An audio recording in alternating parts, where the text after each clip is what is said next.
Ever had to stand up to someone everyone else feared? We bought her a house. My mother chirped, her voice higher than usual, all sugar and pride as she dangled a shiny silver key in front of my sister. Everyone at the table laughed, some out of politeness, some out of genuine excitement, but I didn't. I couldn't. I just sat there, my fork frozen midair, while my sister Rachel gasped like someone on a game show, her perfectly manicured hands flying to her mouth in fake shock. Her eyes sparkled like she hadn't already known about the gift for weeks, like she didn't help Mom pick out the tile backsplash herself, or sneak photos of the walk-in closet to her girlfriends in their group chat. She played the role so well, grateful daughter, surprised princess, that for a second, even I almost bought it. My mother kept talking, rushing through the details with the excitement of a woman who thought she'd just performed the most generous act a parent could offer. It had a 2-car garage fully paid off, in a good school district, even though Rachel didn't have kids, because apparently the resale value mattered. My father raised his champagne glass, real champagne, not the cheap stuff, and gave a half-assed toast about supporting our children's futures. My name wasn't mentioned once. Not even in passing. And all I could do was smile, because we were in public, surrounded by extended family and friends, and I knew damn well that making a scene would only reinforce the image they already had of me, the bitter one, the distant one, the daughter who could never just be happy for Rachel. What they didn't know, what they had no idea was coming, was that I didn't need to raise my voice to make a statement. I didn't need to cry or demand an explanation. I had brought my own gift to the table, wrapped not in gold paper or shiny bows, but sealed in a plain white envelope that fit neatly in my purse, the same way I'd fit my disappointments into small, quiet places my entire life. And when the laughter died down and the waitstaff brought out dessert, I reached across the white linen tablecloth and slid the envelope toward my father, gently, as if it were nothing more than a late Christmas card or a receipt that needed signing. He took it without question, probably assuming it was something harmless, maybe tickets to a concert or some nostalgic photo I'd dug up for fun. I watched as he unfolded the single sheet of paper inside, his eyes flicking from left to right, pupils shrinking in real time.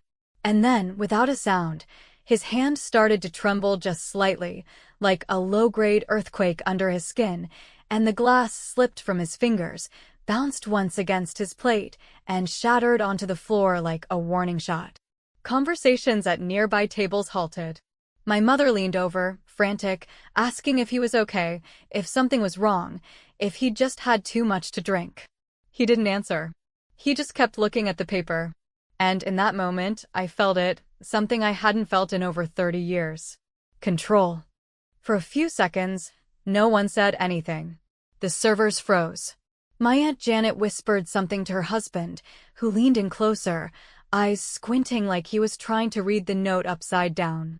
Rachel, ever the actress, gave a confused little chuckle and asked if Dad had read a joke or something, her voice high and tight, a subtle edge of panic creeping into her tone. My father finally looked up first at me, then at my mother, and though he didn't speak, the way he set that piece of paper back on the table, as carefully as if it were made of glass itself, told me everything. I knew this would be the last family dinner where things went on as usual. I knew this would be the last time they'd get to pretend their favoritism was subtle, or their choices accidental. And I knew that my revenge, quiet, calculated, utterly bloodless, had just begun its course. They thought they'd seen the gift. They hadn't even unwrapped the real one yet. The truth is, I hadn't always been like this. I used to bend backwards to earn their affection, to make them proud to be noticed. I studied harder, worked longer hours, swallowed my hurt year after year. I showed up when Rachel bailed, paid my way when they said there was nothing left for me, sat beside hospital beds, helped pack moving boxes, took vacation days to babysit her dog while she went wine tasting in Napa. But the older I got, the more I realized that being the reliable one was just code for being disposable. And that once your family decides who you are, it's damn near impossible to change their minds, unless you break the story they've written for you. So no, I didn't bring tears. I didn't bring a dramatic speech. I brought a document. 1 page, black ink, simple font. Just enough to detonate the lie they'd been feeding themselves for decades, that they were fair. That Rachel just needed more help. That I'd turned out fine. That love didn't come with receipts. But it does. And I'd been collecting mine for years. What was on that paper? I'm not going to tell you that. Not yet. That's the thing about stories like mine. They only work if you understand how far back the rot goes. And make no mistake, this story isn't about a house. It's not about champagne. It's about what happens when you finally stop being quiet and make the room listen. Let me take you back to where it started. To the moment I stopped being their daughter and started becoming something else entirely. Something they'd never see coming. They say a child remembers not the gifts or the vacations or even the punishments, but the silences, the long stretches of absence that feel like noise in your bones, the moments when love was expected but withheld, when attention passed over you like sunlight filtering through blinds and always landing on someone else. I was 11 the first time I understood that in our house, fairness wasn't just unlikely, it was unwelcome, like something that would ruin the arrangement my parents had already quietly decided worked best for them. And that arrangement was simple, really. I was the dependable one, the background character. And Rachel? Rachel was the star.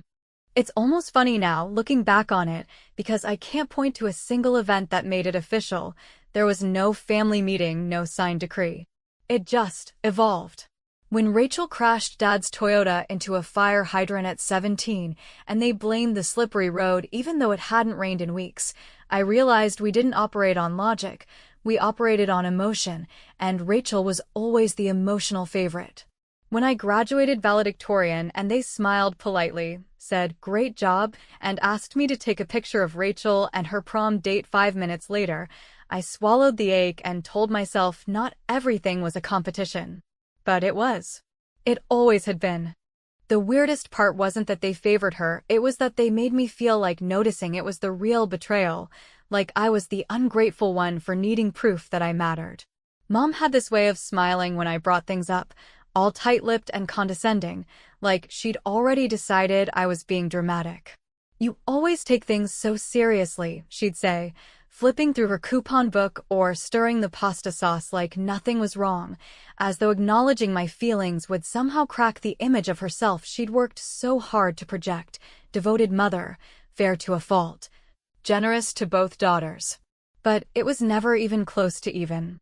By the time I was 22, I'd already paid for half my college tuition through scholarships and part-time jobs, while Rachel had been handed the down payment for her first apartment and a new MacBook for creative projects, even though she hadn't held a job longer than a semester.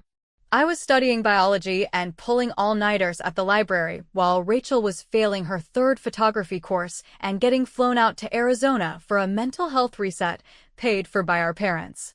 They didn't call it rehab, but we all knew what it was. And even after that, when she came home wearing oversized sunglasses and announcing she was a different person now, Mom organized a barbecue to celebrate her recovery. No one mentioned my graduation. Somewhere along the line, I stopped trying to win their attention and started observing, not passively, not bitterly, but with a cold, deliberate kind of curiosity that I didn't even realize I was developing. I began watching the way Rachel lied, how easily, how naturally, how often she'd shift her story, depending on the room. She once told Mom she was working 2 jobs to cover rent when I knew for a fact she was living with a boyfriend who paid for everything. She told Dad she'd gotten a raise, when really, she'd been fired and had forged the pay stub with some free PDF editing software. I asked her once, just casually, how she kept track of her stories, and she laughed, poured herself another glass of wine, and said, "It's not about remembering, Em. It's about saying it with confidence." That stuck with me. And through it all, I kept playing the role they'd handed me, responsible, stable, unfussy. I sent birthday cards on time. I helped Dad with his taxes. I called Mom twice a week, even when she barely asked about my life, and spent most of the conversation talking about Rachel's latest journey.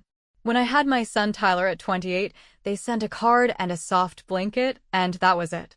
No visits. No nursery gifts. No offers of help. But when Rachel miscarried 6 months later, if that's even what really happened, they flew to Florida, stayed 2 weeks, and helped her move out of her boyfriend's apartment. Mom told me, through tears, that she'd never seen Rachel this broken, as if that pain somehow elevated her above my quiet, unglamorous resilience. What made it worse wasn't the unequal treatment, it was how seamless it had become. Like we were all just actors in a family drama no one had agreed to, and the script had long since been finalized without my input. There were roles and expectations, and mine was to be grateful for crumbs and to never, under any circumstance, make the others uncomfortable by naming what was happening out loud. And I had played along for years, out of some misguided hope that maybe, just maybe, they'd see me. Not as the fallback daughter. Not as the one who didn't need much. But as someone whose loyalty wasn't weakness and whose silence wasn't apathy. That Christmas dinner, when the house key landed in Rachel's palm like a crown, was just the latest entry in a long list of slights dressed up as tradition. And sure, the publicness of it hurt, the applause, the toast, the unspoken understanding that this was Rachel's night and I was just lucky to be invited, but I had long since stopped expecting fairness. What I hadn't stopped doing, however, was watching, documenting, gathering. You see, when you've spent your whole life being invisible, you learn to notice what others miss. The cracks in their stories, the inconsistencies, the financial patterns, the real estate documents left on the kitchen counter during a visit, the emails accidentally printed double-sided and forgotten in the copier tray, the way your mother's signature appears on forms she insists she never saw. I noticed it all. And I never forgot. Not because I wanted revenge then, but because something in me, something deep, unshakable, knew that a day would come when they'd finally pushed too far, and I would need more than words to answer. That envelope I gave my father wasn't a threat. It was a mirror. And what he saw in it made him drop the glass, not because it was heavy, but because for the first time in his life, he couldn't pretend anymore. And Rachel? She hadn't even begun to realize what was coming. She still thought I was the same old Emily. The quiet one. The dull one. The one who watched and never acted. But she was wrong. Because this time, I wasn't watching. I was preparing. The thing about betrayal inside a family is that it doesn't come all at once, like a door slamming in your face or a knife in your back. No, it arrives slowly, a drip feed of small slights, glances that linger too long on someone else, smiles that skip you, decisions made in closed rooms, and money that moves in ways you're never meant to see. For most of my life, I thought I was just being sensitive, that maybe I was imagining the imbalance, that maybe I was somehow misreading the signals my parents were sending out into the world so clearly, until one afternoon. 3 years before the night of the house key, I found something in my father's study that ripped the lid off all of it and proved, in black and white, that the truth I'd been avoiding was not only real, but far worse than I'd dared believe. It happened during one of my reluctant weekend visits to their house, a visit I hadn't planned but was guilted into after my mother texted me, saying, "It's been too long," even though she'd flown out to see Rachel only 2 weeks prior. The air in their home had always been thick with passive expectations, like I was constantly being graded on some invisible scale I never had access to, but that day it was particularly unbearable, and when they both stepped out to run an errand, I think they said they were picking up wine for Sunday dinner, I found myself standing alone in the kitchen, cleaning up mugs they'd left behind, as if the house itself expected me to resume the role of helper the moment they left. And it was then, while stacking plates in the dishwasher, that I noticed the envelope. It wasn't hidden, not really, just sitting atop a pile of documents near the edge of my father's desk, partially tucked beneath a leather-bound folder that hadn't been closed properly. I wouldn't have touched it, not normally, but I saw my own name printed in the top left corner, and something about that simple, bold typeface made my fingers move before my mind had fully processed what I was doing. Inside was a bank document, a loan agreement, one of those dry, multi-page contracts with rows of numbers and boxed initials, but the part that froze me was the co-signature, mine, apparently, attached to a business loan taken out 5 years earlier, with a repayment clause that had never been triggered. The beneficiary? Rachel M. Taylor, listed as a primary partner in a company I'd never heard of. At first I assumed it was a mistake, some mix-up of names, an administrative error until I saw the second page, where my signature had been replicated in a style so close to my actual handwriting that I might have believed I'd signed it in my sleep. My stomach dropped. My chest tightened. This wasn't some accounting fluke or filing oversight. Someone had forged my name to help my sister secure money she couldn't have gotten on her own. And whoever had done it had access to enough of my personal information, my social security number, my old addresses, even the last 4 digits of my bank account, to make it all look legitimate. I remember sitting down, the paper shaking in my hand, trying to breathe through the sharp sting of realization that this had never been about forgetting me or overlooking me. It had been about using me, quietly, confidently, knowing I'd never push back. I had been useful, not in a way that got acknowledged or praised, but in a way that could be exploited and discarded once the paperwork was filed and the money changed hands. From that moment on, my vision shifted. I stopped being the daughter who hoped things might one day even out and became something colder, something clearer.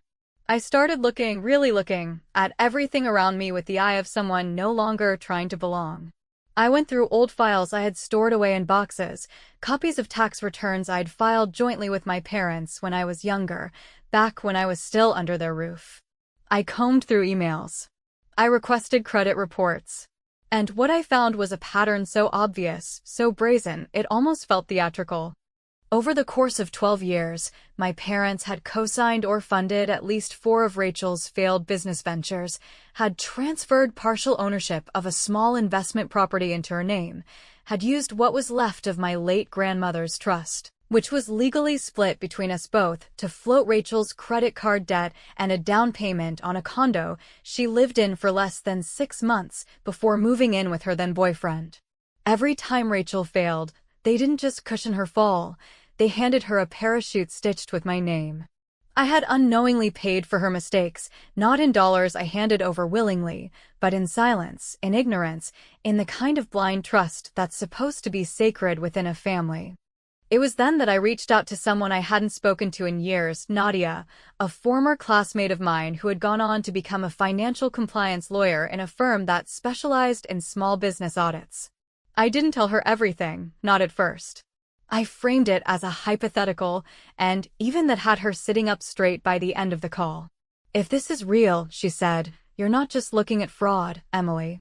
You're looking at premeditated financial abuse. This isn't someone stealing your credit card. This is systemic. Strategic."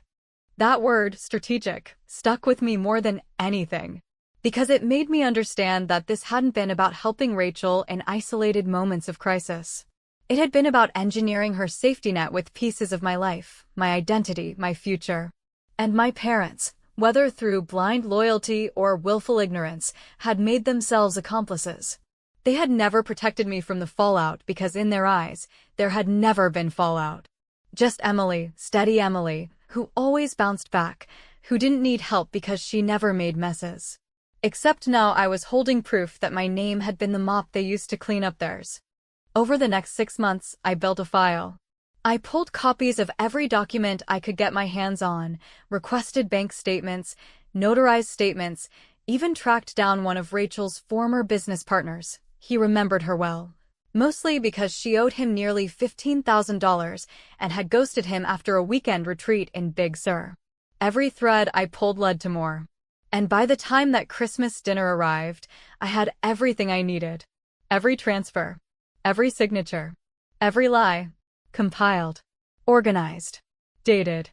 And in the center of it all, one document, a single page, with a single sentence, drafted carefully and signed with my full legal name, time-stamped and reviewed by a legal notary, stating that I had filed a formal complaint regarding financial fraud within my immediate family, with supporting evidence pending and preliminary steps toward legal recourse already in motion.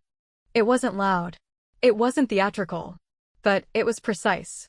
And when my father opened it, when his eyes scanned those lines, and he realized what it meant not just for Rachel, but for him, for my mother, for everything they'd been hiding or denying, I saw the color drain from his face like someone had pulled a plug at the base of his skull. What came next wasn't a conversation. It wasn't an apology or a plea for understanding. It was silence. And that silence, for once, didn't feel empty. It felt earned. It's strange how, in a room full of people, silence can settle faster than any sound, how one drop of truth can ripple through years of carefully constructed illusion and reduce it all to a fragile echo of what once passed for reality. After my father dropped the champagne glass, the air inside that upscale restaurant, once filled with clinking forks, overlapping conversations, and the occasional burst of laughter, flattened into something thick and uneasy. Like the stillness that comes right before a storm, when everyone senses the shift, but no one wants to name it. And in the center of it all, my sister Rachel sat with her hand still holding the silver key my parents had just gifted her moments earlier, her smile frozen, her perfectly sculpted eyebrows twitching just slightly as she looked from Dad to me, trying to calculate whether this was a joke, a mistake, or a threat. But I didn't flinch. I didn't look away. I simply picked up my water glass, took a slow sip, and placed it back down with the kind of casual certainty that can only come from someone who has planned this moment for a very long time. Because the truth is I had. Not out of bitterness, not even entirely out of anger, but out of a relentless commitment to accuracy, to making sure that, for once in my life, I was not only heard but understood with absolute clarity. I didn't want revenge that came with chaos or spectacle. I wanted precision.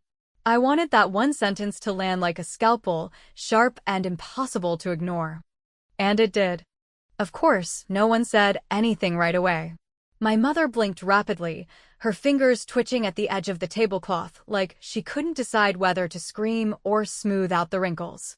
Rachel tilted her head slightly, that patronizing little tilt she used when she thought someone was being emotional, and then, in a voice just loud enough for the table to hear, but quiet enough to feign concern, she asked, "Is everything okay, Dad? You look weird." And in that moment, something about the way she said it, disconnected, performative, as though she was auditioning for a role in a play she didn't quite understand, made me realize just how unprepared she really was for what was unfolding. Because while she'd always known how to manipulate, how to charm, how to shift blame from herself to others like slipping off a jacket, she had never once imagined that I could be anything other than the safe, forgettable older sister who'd sit quietly in the corner and endure it all without ever asking for restitution. She didn't know that I had spent the past 3 years documenting every forged signature, every silent theft, every lie my parents had co-signed and buried under the rug of family loyalty. She didn't know that the envelope I handed to our father wasn't just a gesture, it was the activation of a plan I'd built piece by piece, like a mosaic of truth designed to shatter the one-sided story they had all convinced themselves was gospel. The page inside that envelope didn't scream. It didn't accuse. It simply stated, in calm, irrefutable legal language, that I had filed an official complaint for financial misrepresentation and fraudulent activity involving my personal identity and trust assets, naming both Rachel and any connected parties, with attached evidence pending and legal action to proceed as required by state law. That was it. One paragraph. One sentence. And yet it carried the weight of every year I had been made to feel invisible, every conversation where my concerns were minimized, every decision that favored Rachel at my expense. In the hours that followed, the fallout began in whispers. My father, red-faced and silent, excused himself from the table and never returned.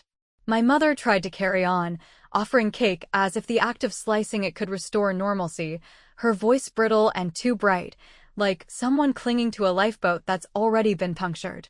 Rachel laughed nervously, made a show of saying how awkward things had become, then leaned across the table and whispered to me, "What the hell did you just do?" Her breath smelled like Prosecco and fear, and for the first time in my life, I saw her falter, not the dramatic, performative tears she conjured up when she needed sympathy, but a real, unscripted flicker of uncertainty. I didn't answer. Not yet.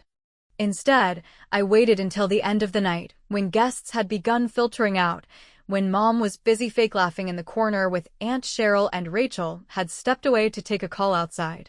I reached into my purse and pulled out a second envelope, this one marked not with a name, but with a single initial, and slipped it into her handbag, nestled between her lipstick case and her wallet. Inside that envelope was something even more personal than a legal notice. It was a photo, grainy and slightly blurred, but unmistakable. Rachel, seated at a wine bar in Santa Barbara 2 years ago, laughing with a man who wasn't her then boyfriend, sipping from a glass of rose as she waved off a call from our mother. Next to the photo, on a plain yellow sticky note, I had written 7 words, "Still think you're the smartest one?"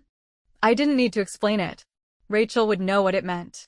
She would remember that night, remember the lie she'd told about being at a mental health retreat, remember the web of stories she'd spun to cover her tracks and manipulate our parents into floating her rent that month. And more than that, she would understand that I had been watching her long before she ever knew she needed to be watched. That the little tricks and performances she used to secure sympathy and resources had not gone unnoticed. That the sister she deemed harmless had, in fact, become her quietest threat. By the time I left the restaurant, the night air was cool and damp, and for the first time in years, I didn't feel like I was carrying the weight of our family's dysfunction alone. I didn't feel guilty or cruel or vindictive. I felt clear. Rachel could keep her house, could decorate it in whatever shades of denial she liked, but the foundation had been cracked, and no amount of tile or paint could fix what I had just exposed. My mother would likely spend the next few weeks pretending nothing had happened, calling mutual relatives to spin her version of events, painting me as dramatic, unstable, or still holding on to childhood stuff. My father would retreat into silence, maybe speak to a lawyer, maybe try to separate himself legally from the mess. And Rachel? She'd scramble. She'd try to shift the narrative, blame someone else, pretend she was the victim. But none of that would matter now, because I had the truth, and I had already set it in motion. And the most satisfying part of it all? I hadn't raised my voice. I hadn't cried. I hadn't demanded recognition or apology. I had simply finally refused to participate in the lie. One sentence. That was all it took.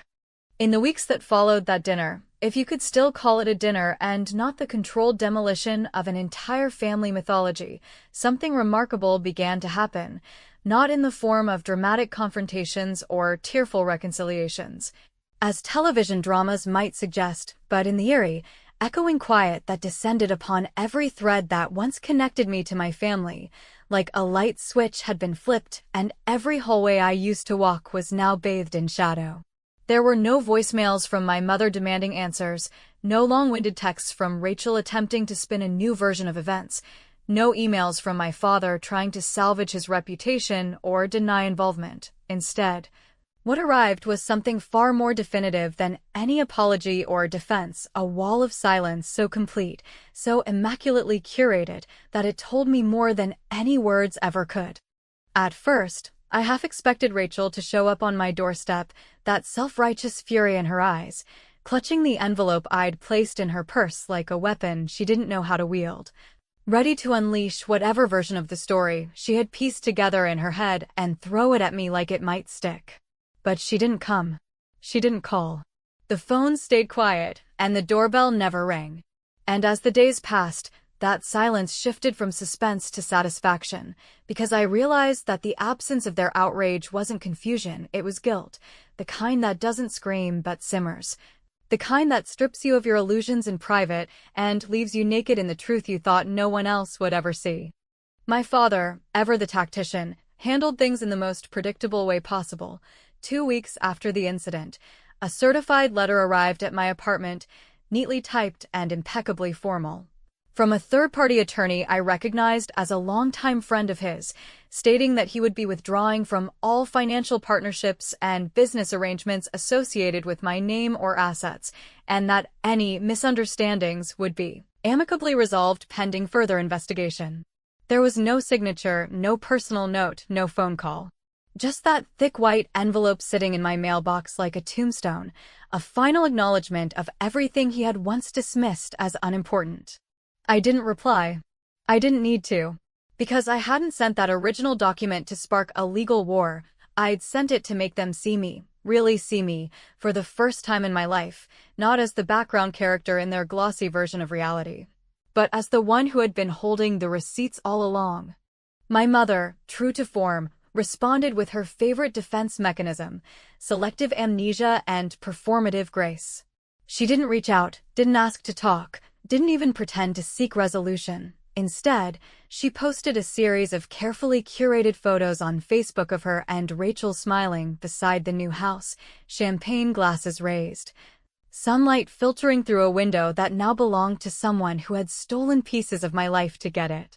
The captions were laced with passive spiritualism, phrases like letting go, choosing peace, and forgiveness sets us free, none of which named me directly, but all of which reeked of the kind of calculated martyrdom only my mother could manage with a straight face.